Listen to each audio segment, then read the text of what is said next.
ఇది సాక్ష్యం. ఇవాళ ఈ కీలకమైన నిర్ణయాలతో పాటు విద్య, వైద్యానికి, మౌలిక వసతుల రంగాల్లో మరి చాలా స్పష్టమైనటువంటి అభివృద్ధి వల్ల కల్లారా చూస్తున్నాం.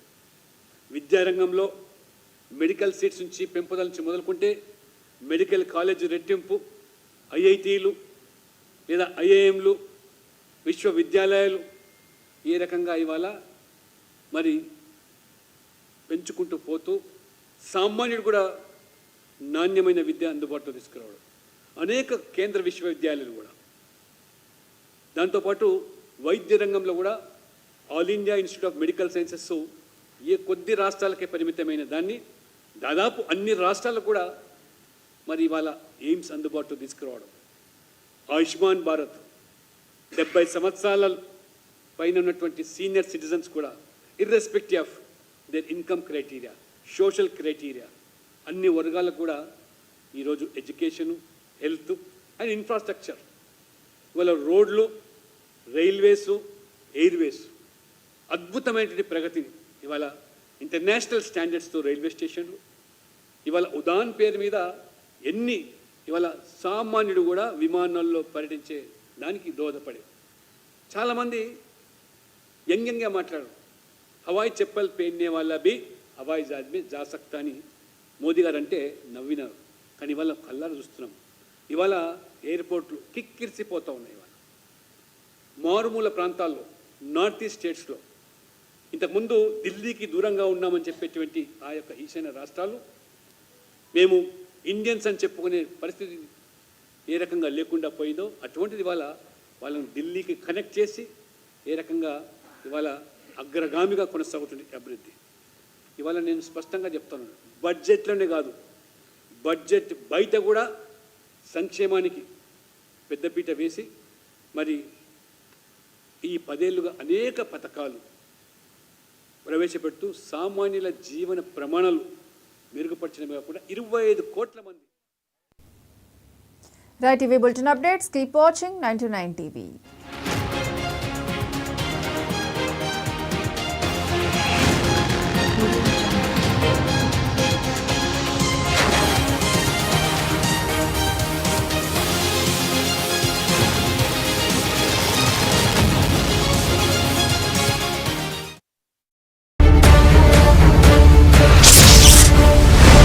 సుప్రీంకోర్టు చాలా స్పష్టంగా తన జడ్జిమెంట్ను ఇచ్చింది.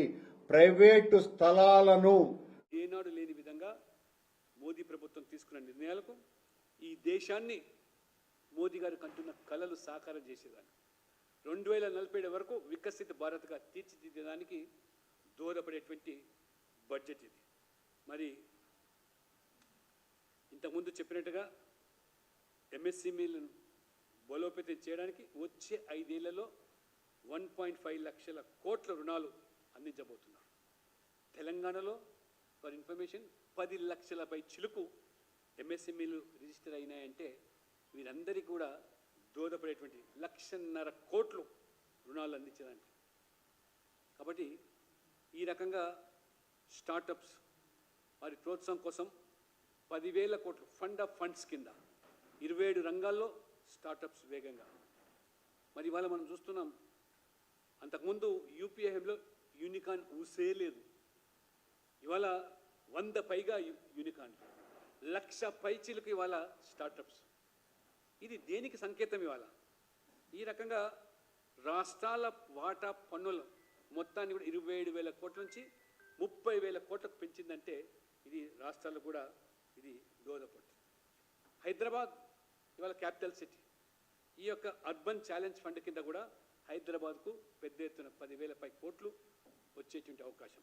అమృత్ పథకానికి 10,000 కోట్లతో పాటు మరి అర్బన్ లోకల్ బాడీస్ కింద ఈ రకంగా 165 లోకల్ బాడీస్ కూడా ఈరోజు లబ్ధి పొందారు. స్ట్రీట్ వెండర్స్ ఇవాళ మొత్తం దేశంలో 60 లక్షల పైచీలకు మరి స్ట్రీట్ వెండర్స్కు వాళ్ళు లబ్ధి పొందితే ఒక్క హైదరాబాద్లోనే 1,00,000 మంది స్ట్రీట్ వెండర్స్. ఇవాళ వారికి ఒక సాంఘిక భద్రత, ఒక సామాజిక భద్రత, వారికి ఏ రకంగా కాబిలి వాళ్ళ వడ్డీల నుంచి వాళ్ళని గట్టెక్కించినటువంటి ఖ్యాతి. ఇవాళ స్ట్రీట్ వెండర్సే కాదు, ఇవాళ గిగ్ వర్కర్స్, ఇవాళ దాదాపు కొన్ని కోట్ల మంది గిగ్ వర్కర్స్ వాళ్ళకి ఇవాళ ఐడెంటిటీ కార్డ్స్, హెల్త్ కార్డ్స్, ఈ శ్రమ్ పోర్టల్లో పేర్లు నమోదు చేసి ఏ రకంగా వాళ్ళ ఇన్సెక్యూర్ ఫీల్ అవుతున్నటువంటి వీళ్ళు స్విగ్గీ నుంచి మొదలుకుంటే అనేక సంస్థల్లో పనిచేస్తున్నటువంటి వీళ్ళకు పూర్తిగా భద్రత, ఒక social security, health cards, Ayushman వర్తింపజేసేటువంటి నిర్ణయాన్ని ఇంతకుముందు చెప్పినట్టుగా 70 ఏళ్ళ పైబడ్డ వాళ్ళు ఆర్థిక స్తోమతతో సామాజిక పరమైనటువంటి అంశంతో ముడిపెట్టకుండా ఏ రకంగా వారికి కూడా ఇందులో భాగస్వామ్యం చేశారో మనం చూస్తున్నాం. ఇవాళ ఆ రకంగా చూసుకున్నట్టయితే జల్ జీవన్ మిషన్ 2028 వరకు ఇవాళ పొడిగింపు. ఆల్మోస్ట్ ఇవాళ దేశవ్యాప్తంగా గ్రామీణ ప్రాంతాల్లో, రూరల్లో కూడా ఈ పోర్టబుల్ వాటర్స్ మరి నల్ల ద్వారా 90% ఇవాళ రూరల్లో, గ్రామీణ ప్రాంతాల్లో రక్షిత నీరు మరి ఈ యొక్క కుళాయి ద్వారా తెలంగాణ అతీతం కాదని. ఇవాళ హైదరాబాద్ ఇవాళ ఒక మెడికల్ హబ్గా ఎదుగుతూ ఉన్నదంటే, మెడికల్ టూరిజం మారుతూ ఉన్నదంటే, ఈ ఫార్మాకు ఇంత పెద్దపీట వేశారంటే అది మోదీ గారి యొక్క చెలవ అనే విషయాన్ని మరి మర్చిపోకూడదు. ఇవాళ నేను సూటిగా అడుగుతాను, ఇవాళ కొన్ని పార్టీలు తెలంగాణకు ఏమిచ్చింది, తెలంగాణ ఊసు లేదు అనేటువంటి విమర్శలు అయితే చేస్తున్నారో నేను వాళ్ళని ఛాలెంజ్ చేయదలుచుకున్నాను. రేవంత్ రెడ్డి గారు ముఖ్యంగా నిన్న మాట్లాడుతూ మోదీ గారు తెలంగాణకి ఇచ్చింది 0, 16 మంది ఎంపీలు ఉన్నారు, ఒరగబెట్టింది అని అడుగుతున్నారు. బహుశా ఆ రోజు రేవంత్ రెడ్డి గారు కాంగ్రెస్లో లేరు. నేను ఛాలెంజ్ చేస్తున్నాను రేవంత్ రెడ్డి గారిని, కాంగ్రెస్ పార్టీ 10 సంవత్సరాలు మీరు యూపీఏ కేంద్రంలో అధికారంలో ఉన్నారు. ఇవాళ కేసీఆర్ గారు, టీఆర్ఎస్ ఇద్దరు కలిసి రాష్ట్రాన్ని, దేశాన్ని పాలించిన మీరు ఈ 2 పార్టీలు కలిసి ఇవాళ బీజేపీని ఇవాళ ఏదైతే లక్ష్యంగా పెట్టుకుని విమర్శిస్తున్నారో, టీఆర్ఎస్, కాంగ్రెస్ ఇద్దరు ఎజెండా ఒకటే.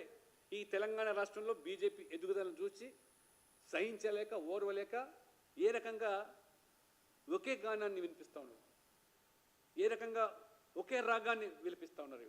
2 పార్టీలు కూడా బలుక్కున్నట్టుగా ఒకరేమో ధర్నాలు చేస్తామని, ఇంకొకరేమో వారు ప్రజల్లోకి వెళ్ళి మేము ప్రచారం చేస్తామని టీఆర్ఎస్ మాట్లాడుతారు. 10 సంవత్సరాల కాలంలో మీరు యూపీఏ ఈ రాష్ట్రంలో తెలంగాణ, అంతకుముందు ఆంధ్రప్రదేశ్తో పాలించిన మీరు ఈ ఎన్డీఏ పాలనలో ఎన్నైతే మేము నిధులు తెలంగాణ కల్పించాము, ఎన్ని ప్రాజెక్ట్స్ అయితే మేము తెలంగాణకి ఇచ్చాము, మోదీ గారి ప్రభుత్వం, ఎన్డీఏ ప్రభుత్వం పెద్ద ఎత్తున ఇక్కడ ప్రజాప్రతినిధులు, ఎమ్మెల్యేలు, ఎంపీలు లేకపోయినప్పటికీ కూడా 10 సంవత్సరాల కాలంలో మరి ఈరోజు మేము ఎంత ఇచ్చామో చర్చకు మేము సిద్ధంగా ఉన్నాం. ఒక్కటి కూడా ఎక్కువగా ఇచ్చినట్టయితే కూడా దేనికైనా సిద్ధమని చెప్పి నేను సవాల్ చేస్తున్నాను.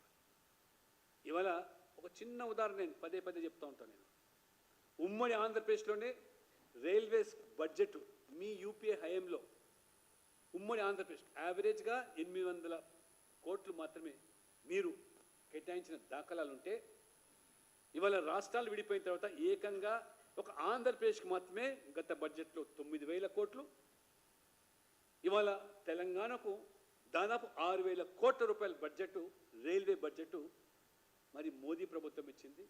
ఈ తెలంగాణలో ఈ రైల్వే లైన్స్ ఎలక్ట్రిఫికేషన్లు కానివ్వండి, లేదా ఇవాళ మొత్తం ఇవాళ సికింద్రాబాద్ రైల్వే స్టేషన్ పూర్తిగా పునర్నిర్మాణం పేరు మీద 750 కోట్లు, ఇవాళ చర్లపల్లి టెర్మినల్